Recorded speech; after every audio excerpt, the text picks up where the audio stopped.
One of the issues of Whole Cake Island from a narrative standpoint was that it appeared to leave an unresolved conflict between Sanji and his biological father. There's a lack of closure there. Judge was never really convinced of Sanji not being a failure. But what's crazy is that by the end of the arc, he's at least open to considering the idea that maybe he was wrong, and that's why he asks Luffy to give him a reason for why he cares so much about Sanji. But now that Sanji has awakened his new genetic modifications, which was something that Judge always wanted him to have, there has to come a scene in the future where Judge is a witness to Sanji's new powers. I feel like the whole point of Judge's character arc is for him to learn that he was wrong. So if we take the reunion that happens between him and Caesar in the cover page, and we add it to what Vegapunk says in this chapter about wanting to leave Egghead, it's pretty obvious that we're going to get to see Judge and Caesar reunite with the Straw Hats at some point in the future before the end of the series. We really need to see the shape and direction of Judge's eyebrows and see if they match Sanji's. Now, the last time we saw Dragon, he did tell Vegapunk, wow, your head just keeps getting bigger and bigger. So it did make me think that maybe the size of Vegapunk's brain had to do with the side effects of him eating a devil fruit. You know, kind of like the side effect of Sugar's devil fruit stunting her growth. But I guess the pre-time skip loving side of me stops me from making automatic assumptions about how every weird power in the series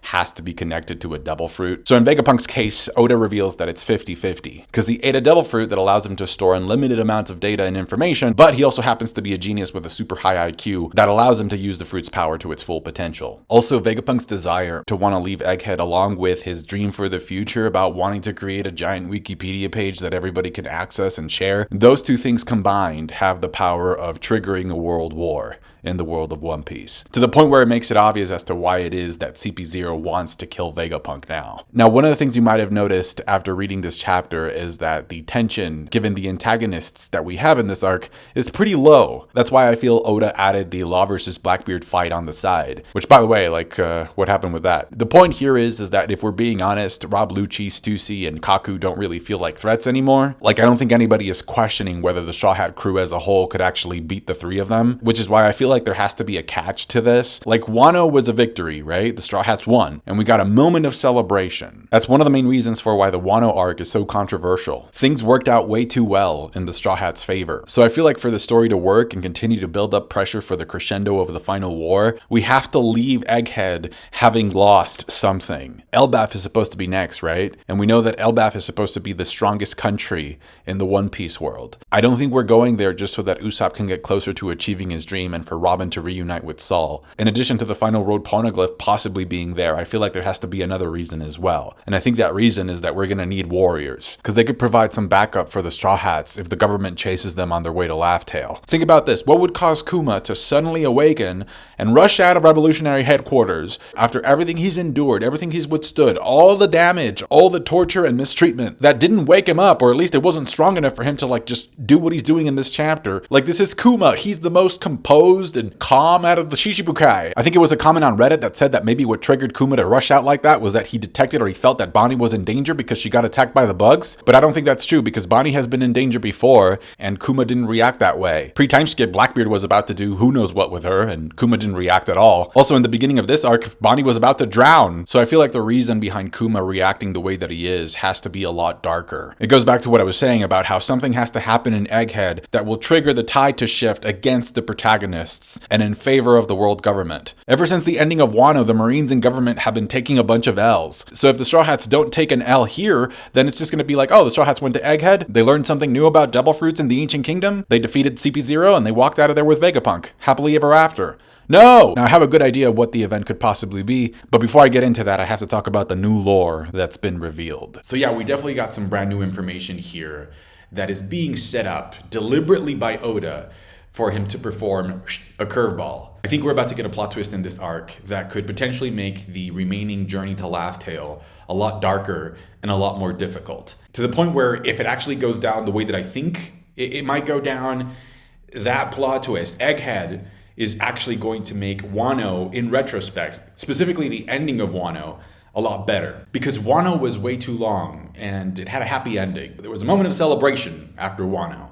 And so I think that if Oda does what I think he's about to do, that happy ending, that moment of happiness in Wano is probably going to be the last time that the Straw Hats were really happy before the end of the series. I'm going somewhere with this, I promise. Just stay with me a little bit longer. So first of all, I like how the bugs that are attracted to Bonney are kind of a pun on moths being attracted to light. We even get the electric crack as the bugs get roasted. Now, even though a part of me found the gag to be initially amusing, another part of me felt super disappointed by the fact that the only female supernova got done in by some bugs. Or maybe it wasn't just the bugs, maybe it was the electric shock that the beam produced. Regardless, Bonney just looks like she got king's hockeyed. Now, I think that most of us already knew that Momonosuke's devil fruit being called a failure was a convenient plot armor to keep it away from the hands of the world government. So it goes back to the Jinbei Seraphim being able to use the power of the swim fruit. So it's pretty much confirmed now that Vegapunk can successfully replicate/duplicate devil fruit powers. Now, what's interesting is that he says that it took him 20 years to develop the Kaido fruit. Does it mean that maybe mythical Zoans take a lot longer to replicate, and that maybe Paramecia's and Logia powers take a lot less? The more I think about it, the more I feel like mythical type Zoans are the basis for all of the other devil fruits. I feel like the first devil fruit ever created was actually a mythical type Zoan. Maybe there was a group of mythical gods living atop of the red line that decided to split their powers into 3 sections to create all the other devil fruits. Let's use Marco as an example for this, right? So Marco is a Zoan because he's a phoenix. He also has the intangibility feature and the elemental feature of a Logia. So that's 2 devil fruits. And then he also has the power to heal, which by itself would be considered a Paramecia power. Now, the most important new piece of lore that we get is the bit about the ancient giant,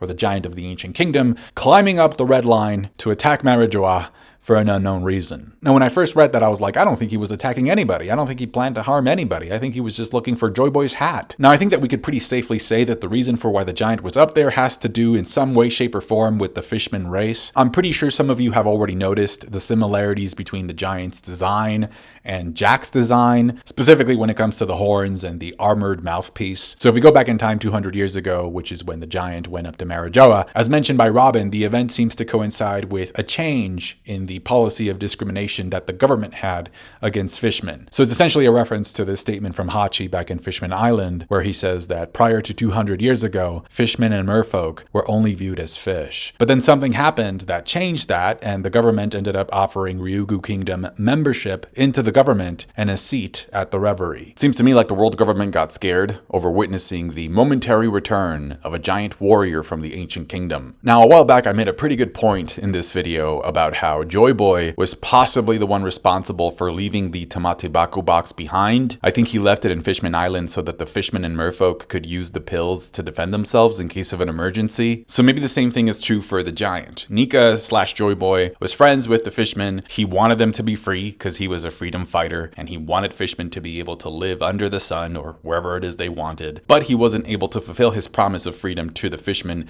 in his lifetime, to the point where he actually apologized for this on a message inscribed on a poneglyph. So instead, he left the mer people a Tamatebaku box and also a giant warrior that would advocate for fishermen rights in the future. Another thing that supports this idea is that Shaka says that he created Vega Force 1 based off of what he learned from the ancient giant. And so what's interesting about that is that Vega Force 1 can swim, and it could also fly because it has a jetpack and anti-gravity devices. And so since the island of Egghead is supposed to be like a mini replica or like a microcosm of what the ancient kingdom used to be, I think it's fair to say that 900 years ago, there were a bunch of warrior giants that could fly up to Sky Islands and also take deep, prolonged dives into the very depths of the sea. I feel like Jack must have learned about the ancient giant going up to Mariejois and intimidating the world government. Maybe that's the version of the story that he heard. So he started cosplaying as him out of respect. This also kind of explains why Jack would join Kaido in the first place. Because again, maybe he learned that the ancient giant belonged to Joy Boy, or that Joy Boy left it behind. And then he met Kaido, and Kaido was saying all these things about how he was going to be the next Joy Boy. He would become Joy Boy. Pretty sure that after hearing all of that, young Jack was probably like, oh, hey, Mr. Kaido, I'm a very big fan of your work. Please recruit me, and thank you very much for leaving behind that ancient giant warrior to help my people gain some human rights. I'm now seriously considering the possibility that there could be a connection between the giant beanstalk that we see in Skypiea called Giant Jack and Jack, who's a fan of a giant. Now, in addition to the ancient kingdom building a giant warrior or warriors, it also had 2 types of technology that surpassed the limits of the current time. One, of course, is the metal/solid phasing substance that allows you to pass through it, but then returns back to being a solid. And it seems that Vegapunk is using this special substance to hide stuff from view. Because at first we saw that it was hiding the room that had the Jinbei Seraphim, and now we learned that it's also hiding the junkyard room where the ancient giant was. Plus, it seems like the giant itself is made out of the same substance. And at the risk of sounding like I'm beating a dead horse, it once again really does remind me of Platform 9 3/4, because once you pass through that wall, you get access to the wizarding world. So because this special type of metal has been brought up enough times in the story, and because every time it's brought up, it seems to be hiding some type of thing related to the ancient kingdom, I am now wondering if this special type of substance is also being used to protect and hide the treasure of One Piece, to hide Laugh Tale. And then the other technology used by the ancient kingdom was the power source that powered the giant. And so of course this brings up Lilith recently mentioning that she would like to create her own sun or undying flame so that she could use it as a power source. So it seems like that's the source of energy that was used in the past by the people of the ancient kingdom. And I already talked about how Luffy's awakening could possibly be the trigger to create this eternal flame or sun. Now Vegapunk mentions that this type of technology would appear alien to the scientists of the time, which again heavily implies that the people of the ancient kingdom came from the moon. They were the winged race, or the moonfolk. If we look at NL's cover story, the moonfolk / winged races left the moon for Earth because even though they had power and technology, they had no food. They were running out of resources to live. That's actually a pretty big theme in Skypiea, about how land is sacred in the sky because it's limited and it allows people up there to plant and harvest stuff, practice agriculture, to feed themselves. And this whole theme also ties into the minuscule bit of flashback we got from Kaido as well. Because something we learned from those snippets is that even though Kaido was super strong and powerful, he would at times allow himself to get caught intentionally by the Marines because he was starving. So he would get hungry and would willingly give up his power, in a sense, so that the Marines would feed him. So maybe that's how the alliance of 20 kingdoms that preceded the world government was able to take advantage of the people of the ancient kingdom by sort of starving them or cutting off resources and telling them, if you want to eat, you have to hand over your technology and power to us. And then after they did that, they used their own power to wipe them out. Again, this whole thing relates to what Luffy tells Kaido by the end of their fight, where he says that he wants to create a world where people don't go hungry. I feel like this could also relate to Bonney and Kuma's past as well, given the picture that we get of Bonney in an SBS as a kid. And speaking of Kuma and the revolutionaries back at HQ, I find it interesting that Lindbergh, Koala, Ivankov, and Dragon, aside from yelling at Kuma and being shocked over his reaction, they seem to be coping okay with the possibility of Sabo being quote-unquote dead. Like, they seem shocked at Kuma, but they don't seem like they've been grieving anyone recently. So it's either they don't know what happened to Sabo, or they somehow already know that Sabo survived the attack on Lulusia Kingdom. I think it's just that they don't know what happened to Sabo. Regardless, Sabo is alive 1000%. Now, in order to explain to you what I think the twist is going to be in this arc that could potentially be one of the darkest twists in One Piece history, I have to start off by reading you some of Vegapunk's dialogue. So this is the first part of this. Vegapunk says that all 6 of them, the other punks, together possess one complete copy of my personality, but they can do 6 times as much. Once every day, they synchronize their experiences and knowledge with punk records. Because their personalities and duties are distinct, each one's experiences are worthwhile and unique. Vegapunk then goes on to say, if everyone in the world had the ability to access my brain, then all of humanity would essentially share my intelligence. And to take it one step further, if all of humanity could mutually update punk records on a regular basis, we could create an entire sea of knowledge that far surpasses even my vast intellect. And then he ends the declaration of his dream by saying that one day humanity will be able to share a brain. To which Jinbei replies, couldn't that potentially cause a huge problem though, if you think about it? So let's go into Fantasyland for a little bit, okay? Let's take Vegapunk's dream and apply it to the best case scenario. Best case scenario here is the Straw Hats leave Egghead with Vegapunk. They go to Elbaf. That goes well. They leave Elbaf. They go to Laugh Tale. They find out the truth about the ancient kingdom. Vegapunk is there with them. They all laugh.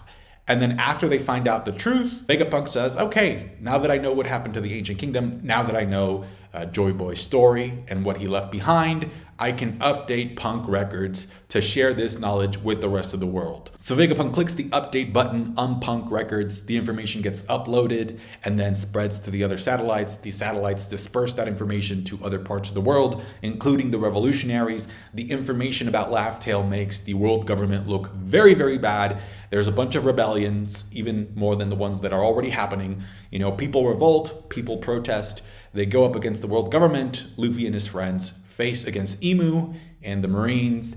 They defeat them, and everybody lives happily ever after, thanks to the update of Punk Records sharing all of this very important information about the Ancient Kingdom and the Void Century. In addition, Punk Records' vast global knowledge helps Chopper with his dream and Nami with hers, because it allows Chopper to be able to create a medicine that can cure every disease known to man, and it also helps Nami create a giant map of the entire world. So that's the fantasy timeline, right? That's where everything works out well, okay? That is the picture-perfect flow of the story. The Straw Hats overthrow the world government like that because of Vegapunk, and that's it. That's the end of One Piece. I don't think that's going to happen. I mean, Vegapunk's knowledge helping out Nami and Chopper with their dreams, I think that could happen. That could happen. That could be very likely by the end of the series, but not before some very dark times. This is what Jinbei says to Vegapunk after he learns what his dream is. He says, "Won't you have issues if ideology gets inserted on top of everything else?"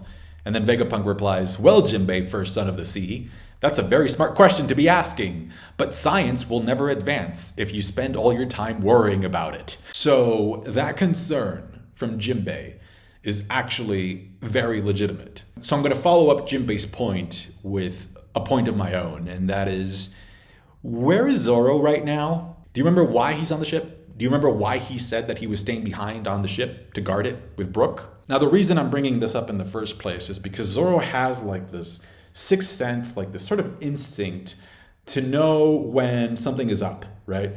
I'm going to read you a bit of a scene in Jaya. This is chapter 230, and this is Zoro, and he's out in the forest with Robin, and he kills a centipede. So this is pretty early on after Robin decided to join the crew. And so she tells Zoro about the centipede. "You don't have to kill them, poor things." And then Zoro says, "Don't lecture me. It's their own fault for challenging me. Anyway, I still don't trust you. Don't you forget that." And so, of course, we know that after that, Robin ends up leaving the crew for a time. So narratively speaking, Zoro's suspicion of her does end up paying off. In Wano, the same thing happens with Kiku. He says Kiku is hiding something, and that also ends up paying off. So in this case, he says, "I'm going to stay behind because I don't trust Lilith." And that is still yet to pay off. By the end of the chapter, ZB0 shows up at Egghead. They ask for permission to dock. Vegapunk says that he needs to give Bonney something. Kuma wakes up in a frenzy and rushes off. So it might be that he wants to stop Vegapunk from giving Bonney whatever it is he wants to give her. But whatever the reason is for Kuma rushing out like that, it's not a good reason. You know, something bad is about to happen. So here's my train of thought about this. ZB0 gets to Egghead, all right? And we already know that CP0 knows that Vegapunk is split 6 different ways. 7 if you count the main body. So CP0 already has that knowledge about Vegapunk. Rob Lucci says in the chapter, if we run into Bonney, we end her, right? So if we happen to run into her, we'll kill her, not a big deal. She served her purpose already, which I'm pretty sure that her purpose was to be used by the world government in order to blackmail Kuma into volunteering for all of these experiments. So again, if we run into Bonney, if we see her, we end her. But that's not the main mission. The main mission is to kill Vegapunk. Don't touch the lab as well. That's a crucial bit of information that we learned a couple of chapters ago. Kaku says in chapter 1062, be careful with the lab because it's still full of valuable things. So what if Rob Lucci pulls up to Egghead and he finds out, he realizes that the Straw Hats are there. And he's like, okay, they're here. We can't beat them, right? Luffy's a Yonko. We're up against a Yonko crew. So we can't beat them combat-wise. But we might be able to outmaneuver them. We might be able to outspeed them and still get the mission accomplished. So what if Rob Lucci says, kill all of the Vegapunks except for Lilith. Leave Vegapunk's evil side alive, but kill his good side, his rational side, and his wise side. And actually, you know what? Leave Atlas alive as well, because she's the violent side, and we can bribe her by offering government funding. And I guess leave York alive as well, because we all need to eat, sleep, and poop. I mean, we already saw that Atlas can hurt Luffy because she punched him into the vending machine. So what happens if ZP0 are faster than the Straw Hats, because they're trained assassins, right? Oh, that reminds me, in this chapter, Lilith literally says, just hand the Straw Hats over. Who cares? So what would happen if you kill all of Vegapunk's good sides, you make Lilith into the main brain, Atlas becomes the brawn, and then Jinbei's worry becomes a reality because you upload propaganda up to the server, up to Punk Records, and share it with the rest of the world. And the propaganda is the Straw Hats are dangerous, they're trying to kill everybody, and they must be stopped. I sincerely think that this is where this is going, to build up to the final war. Because the government is already experiencing, like, there's some revolts, like some kingdoms have rebelled. That's why Lelucia was one of the kingdoms that was wiped out, to set an example. So Imu is already flexing those tyrannical, genocidal muscles that they can use to intimidate people. But the thing about the government is that it's not just about like actual strength, right? It's not just about physical power. It's also about the power to control information. So what better source is there in the One Piece world that you could use? I mean, they blew up O'Hara, right? They destroyed that.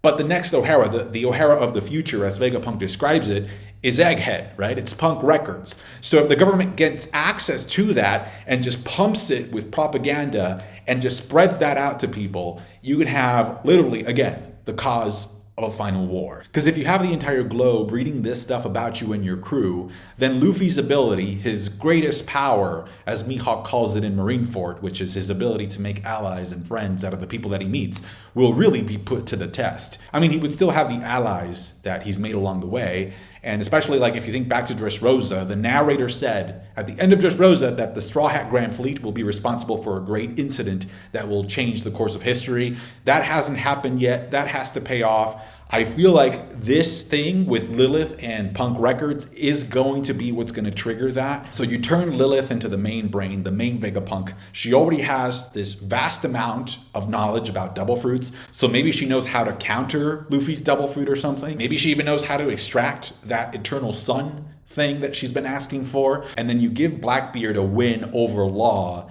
and we might just be entering this final saga with the highest amount of tension that this series has ever had. Finally, just to add to the timeline, about 200 years ago, which was when the giant attacked Mariejois, which, by the way, now I'm thinking, like, is it possible that maybe the giant helped build the giant Noah Ark? In Jaya, Robin says that it was 208 years ago that a ship called the Saint Briss, although technically I think Briss is a mispronunciation of bliss, you know, kind of like joy. The Saint Bliss set sail towards Skypiea. So I think what happened was that they saw the giant, they recognized it as technology from the ancient kingdom, and they were like, okay, let's go find some answers. So they went to Skypiea in the hopes of finding more information about the ancient kingdom, but unfortunately it didn't work out very well for them because they got the death penalty in the form of cloud drifting. The ship and crew stayed on a cloud until they died. Now, what I like about that ship, though, is that when the monster trio explores it, each one of them finds something that is relevant to them. Sanji finds the picture of a woman, Zoro finds a rusted katana, and then Luffy finds a piece of pottery that if you look at the story that it tells, it's actually the story of Pyrobloin, because you see some volcanoes at the bottom erupting and then making clouds. And then at the top, you actually see what appears to be like a god with feathers, with wings. That's pretty much going to do it for me today, guys. Thank you so much for watching and for all of your support. Have a great Thanksgiving if you're in the States. And if not, I mean, just have a great week in general. If you're watching the World Cup, I hope you enjoy it. Take care. Catch you guys later.